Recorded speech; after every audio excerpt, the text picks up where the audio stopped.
day everyone, I'm Rexon John Tamara. We talk all about gene therapy. So, what is gene therapy? It's an experimental technique that uses genes to treat or prevent disease. In the future, this technique may allow doctors to treat a disorder by inserting a gene into a patient cells instead of using drugs or surgery. So, ang gene therapy mo na siyang experimental technique na nagamit sa doktor nga pagpamaagi gyapon sa paggagamot. And ang gene therapy nakan siya sa pamaagi gyapon sa gene into a gene sa gikan sa patient of nagikuha sa patient then gi-experiment sa doktor, and katong gene nga nakuha nga gi-experiment sa doktor na mag-add sila og other gene then para ibalik nila sa patient nga ilang nakuhaan, then mo na to siyang mo prevent sa disease sa sakit sa patient nga maulian siya mawala. Ang gene mo na siyang mukuan sa tong eye color, blood, and height. Sama ra gyapon sa kan anang cells, mga small part of sa tong body bitaw, small cells sa tong lawas. Mo na siya ng gene ra gyapon. Gene therapy. I am Julian Rose R. Umak, and my part is all about the difference between gene and DNA. So, unsa day ay ang gene? So, ang gene is a sequence of DNA or RNA that codes for molecules that has a functions transmissions for a genes to organism, obscuring the basic of inheritance of phenotypic traits. While ang DNA stand for deoxyribonucleic acid, is a molecule composed of two chains with coil and each other to form a double helix carrying the genetic instructions used in the growth, development, functioning of all living organisms. So, sorry, ang kalainan between gene and DNA. Ang gene is mo na siya ang small sections sa DNA that sa kada gene is nag-contain siya og instruction for making a specific protein. So ang gene day is gikan ni siya sa ato ang ginikanan, no, nga nag-ibalhin sa to or nag-transmissions to us, like kung asa to naliwat, like asa na to nakuha ang atong buhok, panit, siguro sa atong panit, siguro sa atong mata. And ang DNA is man siya ang entire genetic materials nga makita na to sa almost all living things. And like what I said gayna is it made of two standard that twist together, mo na siya ang double helix shape. Ang double helix shape is like murag hagdanan. So like mo na siya ang nagdala sa tanan instruction para sa tuang lawas, or parang saan niya pag-grow, pag-develop, o saan niya paglihok or function sa tuang lawas. So ang DNA is na siya ay 4 letters, which is the A, C, G, and T. So mo ni siya ang mga mag-couples nga they create a special way to these instructions. So importante ni siya sa molecule kay makatabang ni kung saan niya pagbuhat sa imo or sa kwa. So in short, no, think about a book or libro. So kung ang gene, kung sa libro pa lang is ang gene mo na siya ang every chapter sa libro, while ang DNA is whole book na yun siya, more isa lang siya ba. So that's all for my part. My topic is who created gene therapy. The first approved gene therapy clinical research in the US took place on 14 September 1990 at the National Institute of Health under the direction of William Fritz Alderson. So, ang gene therapy daw kuno is dili lang isa ang naka-invento dani but more than jud sa isa. Pero si Dr. William Fritz Alderson jud ang na-successful pag-invento dani. Then si William Fritz Alderson is an American physician scientist. Then gitawag siya og the father of gene therapy because sa daghan nila naka-invento siya lang jud ang na-successful gani og siya lang pud ang na-aprobahan jud. Nahitabo ni siya dadtong September 14, 1990. Dayon ang pag-imbento jud ni Dr. William Fritz Alderson is dili siya basta-basta but dagan siya struggle nga nagian. Like ang iyang pag mga kaabag ni pagtabang is si na Dr. Michael Lenz and si Dr. Kenneth Culver. So mao na siya ang iyang mga katabang sa pagbuhatan ng gene therapy. Good morning, ma'am. Good morning, everyone. My topic is about how to transfer DNA into Dan. A carrier called a vector must be used to deliver that therapeutic gene to the patient's target cells. The vector acts as a vehicle to carry the new DNA into cells of a patient with a genetic disease. Muna siyang pag-transfer sa DNA daw is kay muna siyang nag-process pagkatod sa good gene ngadto sa pasyente aron matambalan ang sakit. Man, ang gene therapy murag siyang nagpadala og kanang mga gagmay nga mga repair crew paingon dito sa kuan para muna siya nga ayuhon ang mga epekto sa sulod sa lawas sa tao. And morto. Hello everyone, good day. Hello mom, hello classmates. For today, I will discuss to you the somatic gene therapy. Somatic gene therapy. Ang somatic gene therapy is isa ka process nga butangan og bag-ong DNA ang atong mga cells sa lawas dili mo produce og sperm or egg. Pasabot ani ang giayo nga gene para ra sa patient mismo. Dili maapektuhan ang future nga mga anak, and this ang changes pod nga mahitabo is makita sa cells dili mupasa sa next generation. So ang process ani is first, paon ang cells gikan sa patient. Second, sa laboratory ang virus usbon para dili na makapagdaghan. Katong daot nga virus or cells mao to siya ang usabon para dili na daghan. Ibutang ang maayo nga gene sulod sa lawas. Third na siya. Ang fourth, i-mix ang virus ug cells sa pasyente. 5. Ang cells mahimong genetically altered na change na ang DNA. Ibalik ang nausab nga cells sa lawas sa patient. 7. Ang cells magsugod og produce sa sakto nga protein para makatabang sa sakit. Ang mga sakit po na example is cystic fibrosis. Kani kay sakit siya sa digestive system tungod kay guba ang gene nga mo produce og mucus. Ang gene therapy makatabang paghatag og normal nga gene para mas maayo ang pagginhawa. Second, hemophilia. Sakit nga dili mo hunong ang pagdugo kay kulang og clotting factor. Ang gene therapy mutabang paghatag sa gene nga makaproduce og sakto nga clotting protein. Next, severe combined immunodeficiency SCID. Kuan, weak kaayo ang immune system.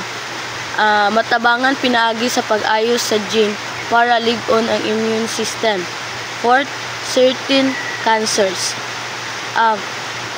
Pananglit leukemia or lymphoma. Ang cell sa pasyente kuhaon lig-unon gamit ang gene therapy. Unya ibalik para mo attack sa cancer cells. Next, muscular dystrophy. Some types. Kusog nga pagluya sa kalamnan tungod sa guba nga gene. Ang therapy makatabang sa paghatag og functional version sa gene. And thank you for listening.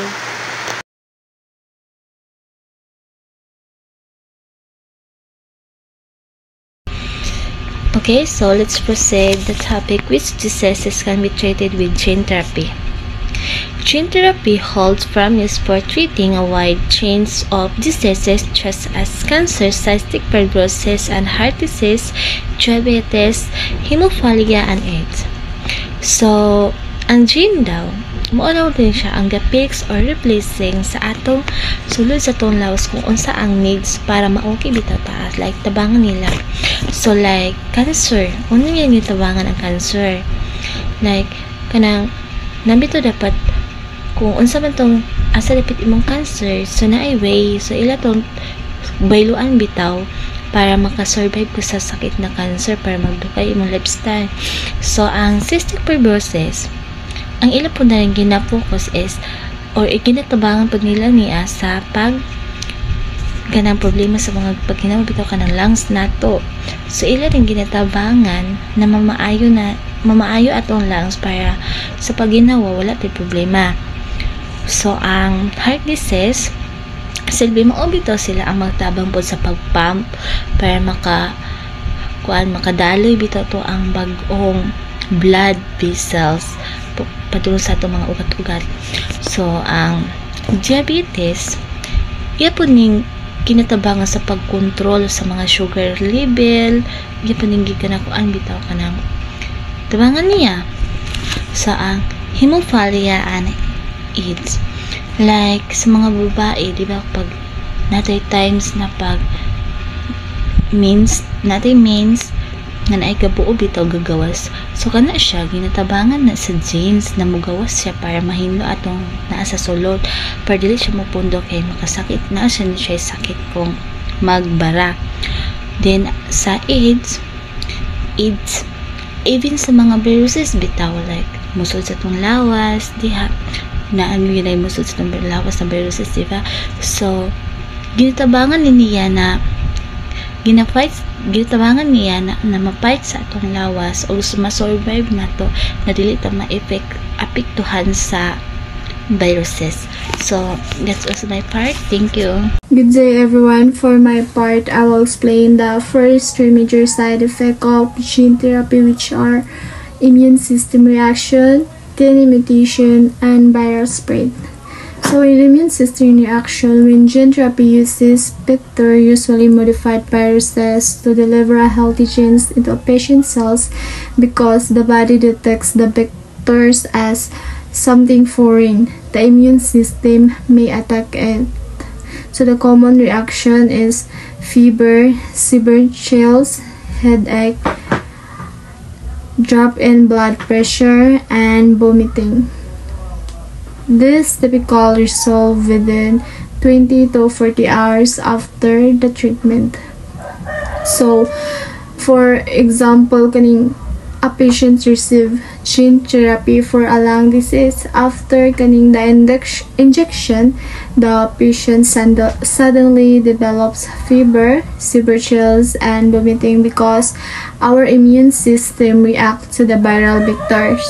Pero in the next day, the symptoms therefore after the immune system calms down, accept na nila nga kato siya. So this side effects is similar to how the body reacts after a vaccine. The body fights what it thinks is an infection. So the second one is DNA mutation. So gene therapy aims to insert a healthy gene into the DNA, but sometimes the new gene lands in the wrong location. If inserted incorrectly, it can disrupt normal genes, interfere with cells function, and triggers uncontrolled cell growth, possible risk for cancers. So why it happens? The vector cannot always perfectly control where the new DNA attach inside the cell genome. So for example, in early gene therapy trials for immune disorder, some patients develop leukemia. This happened because the inserted gene accidentally affected a gene that controls cells division, causing cells to multiply too quickly. This shows why gene therapy must be careful monitored even after treatment. So the third one is viral spread to other tissue.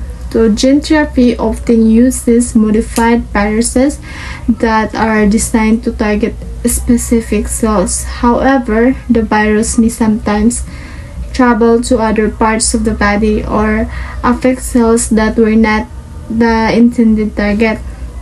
So the possible effects is mild inflammation, unexpected symptoms, temporary discomfort in other organs. For example, a gene therapy meant for liver cells might spread slightly to lung cells, so the patient could then experience light coughing or shortness of breath because the lungs reacted to the viral vectors. So, although the virus is modified to be safe, the body still responds to its presence. So, and that's all. Thank you. So, good day everyone. This is the continuation of Miss Alibio, the side effect of gene therapy. So, first is the reversion of the virus to original form. So, sometimes the modified virus used in therapy might revert to its original harmful form, which is can cause infection. So, muna siya kung magpa-gene therapy ta. Na naman ay, pag magpa-gene therapy ta, okay. So, nana ang good virus nga mukuan sa ato ah. But, mabot sa pila ka years is mo balik ra gyapon sa iyahang form, which is makakos siya og infection. So next is risk to offspring. If the genetic change affect reproductive cells, it could be passed on to future generation, leading to genetic change and offspring. So, for example, wala may mga kaliwat nga mga abnormal issues, but pag kuan mo sa gene therapy, maepektuhan ang imong reproductive cells. So, imbes nga wala may kaliwat nga abnormal issues, naa na hinuon, maliwat siya, ma-adapt siya sa imuhang anak. Muna siya ang risk of offspring. And then the high cost, so sabotable naman siya, no? Because gene therapy is extreme expensive because it's use advanced technology. This makes it difficult for many patients to access. So, dili man gid ta basta-basta magpa-gene therapy because high cost siya, because sa mga advanced technology. Muna siya ang high cost. Hi everyone, good day. I'm Sandra Joseldov giving you the key takeaways for our report. What is it? Syempre, gene therapy. Charing. Gene therapy is an experimental technique that uses genes to treat or prevent diseases. The main purpose is to cure or slow down genetic diseases by fixing the underlying problem and inserting a missing or normal gene to replace a faulty one. So, when we say gene therapy is muna siya ang therapy or ways nga ma-prevent nato ang mga genetic diseases. The carrier is a vector. To get the new gene into the patient's cells, scientists uses a carrier called vector. This vector is often a virus that has been altered so it cannot reproduce or cause illnesses. So, syempre, if mag-cure ka og diseases is dili na may daghan types mag-cure og diseases, but ang gene therapy is kuan na siya, gagamit siya og virus nga gitawag siya og vector para motoy magdala sa gene therapy padulong dito sa DNA cells, which is kato nga DNA is moto ang i-cure ka. I know dili siya DNA, ano lang siya, part lang siya sa gene na to nga medyo depekto or na siya daot na siya nga gene gikuan na siya dito anang katong virus is motong magpadulong dito sa daot nga gene para ihatong ilisan katong daot nga gene into sa maayo nga gene or dili maayo kanang dili siya masakiton nga gene. Gene therapy holds promise for treating a wide range of serious conditions including cancer, cystic fibrosis, hemophilia, diabetes, and AIDS. So, ang target sa gene therapy is katong mga diseases like cancer. Naay two types ang gene therapy. The first one is ang somatic gene therapy. This gene is transferred to body cells, not reproductive cells. The effects will not be passed on to the patient's children. So, when we say somatic gene therapy is muna siyang therapy nga kanang dili siya inheritable. For example, ikaw is kunan ka daning somatic gene therapy unya kanang in the future is dili na to ma-inherent sa imong children ang katong nga gene kay dili man siya inheritable, not reproductive cells. But when we say kanang mo reproduce siya nga cells is muna siyang gitawag nga germline therapy. Again, there are two types of gene therapy. The first one is somatic gene therapy. The gene is transferred to body cells, not reproductive cells. Note, not reproductive cells. The effects will not be passed on to the patient's children. When we say somatic gene is dili siya inheritable, dili siya ma-inherit puhon-puhon sa bata, sa pasyente. But when we say germline gene therapy, the gene is transferred to cells that produces eggs or sperm. The effects will be passed on to the patient's children and subsequent generations. So, when we say germline therapy is dito na ni siya i-transferred sa cells nga mo-produce og eggs or sperms. Then kini siya nga cells is inheritable siya. For example, ikaw matupukan dani nga therapy is kuan siya, ma-inherit siya sa imong mga anak puhon, not just sa imong mga anak but katupang sa mga future generations which nga ga-carry sa inyong gene line or sa inyong bloodline. K-risk. The patient's immune system may react to the foreign vector, causing temporary side effects like fever or nausea. Other risks include unintended DNA mutations, the virus reverting to its original form, and the high cost. So, ang gidani sa pinaka-crucial lang daning parts sa gene therapy is namugod siya yung mga side effects. But kani siya nga mga side effects is dili siya modugay.